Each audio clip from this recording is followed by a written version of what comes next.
This is the craziest watch that I have ever reviewed, and probably the craziest that you've ever seen. In comparison to Straton's other watches, this one may make you want to look away in disgust and dismay. But for some of you, this could be the perfect watch.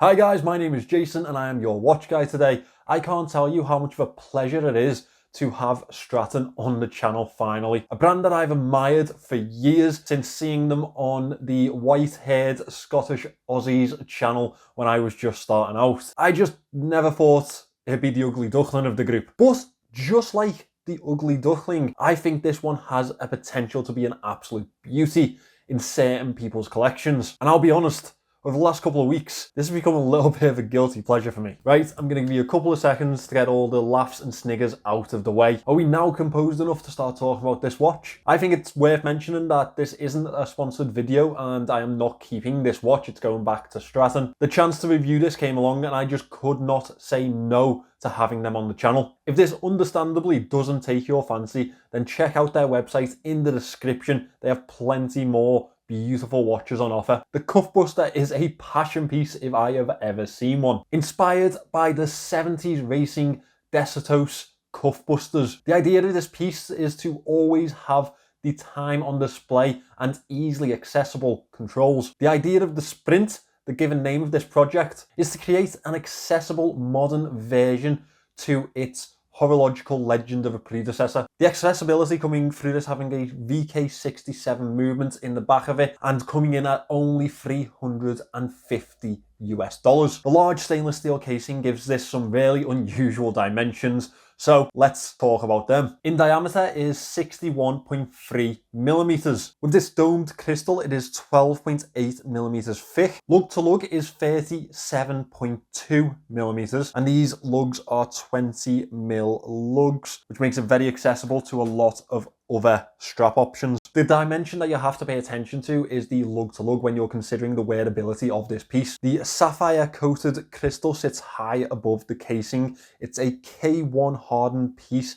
with some AR coating for added clarity. The incredibly smart part about this casing is the rotated dial with the bullhead feature controls with a spiral nailed screw down crown. This signed crown is bulky enough for it to be easily accessible and usable. Straton has really taken an eye for detail with this casing, even if it's not the feature of the watch. A lovely brushed casing throughout with a high polished edge which matches to the bezel below the crystal. Completing the casing is a screw-in caseback which has a fantastic motif of a classic Alpha. Very Straton if I do say so myself. I really enjoyed the dial on this piece. It is very Straton-esque, almost reminiscent of a driver's dash. The chronograph feature really does give a heads-up display type of effect to the dial. The minute counter to the left and the ticking seconds to the right. Applied indices throughout the dial, missing the 6 o'clock in place of a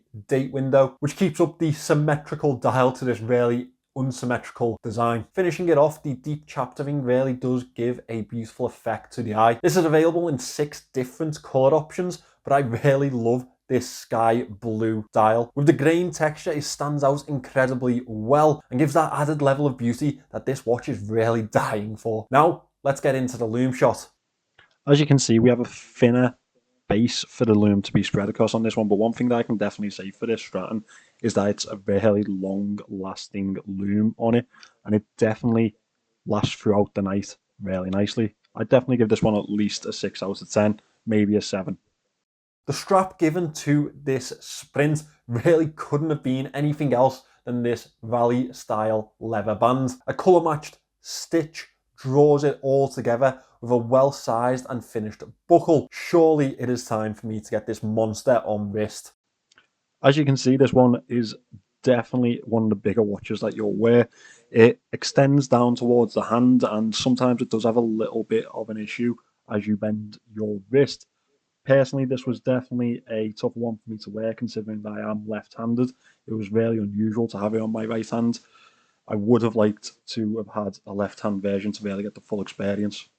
Right, should we get into some moans? Let's start off with this being hideous as sin to most people. It will never be the watch for the masses, but that definitely isn't what Kyle at Straton intended. I have a snippet from their actual website. Let's just say the marketing team were not too pleased. This is definitely one for the few. The biggest complaint I have for this watch is that it actually excludes me from enjoying it properly. I'm a lefty, as some of you will know, which means this can never be a serious consideration for me, which has honestly caused me a little bit of heartache, because this is precisely the insane type of design that I usually love, which is definitely being hyped up slightly by it being something that I actually can't have, but it's definitely something I'd love to own. So, as a final note, if you're ever considering making a lefty version of this one, Kyle, hit me up. That's it, guys. Get yourself down into the comments and give this one hell. I know it's coming. But as you do, make sure you hit that link to Straton's website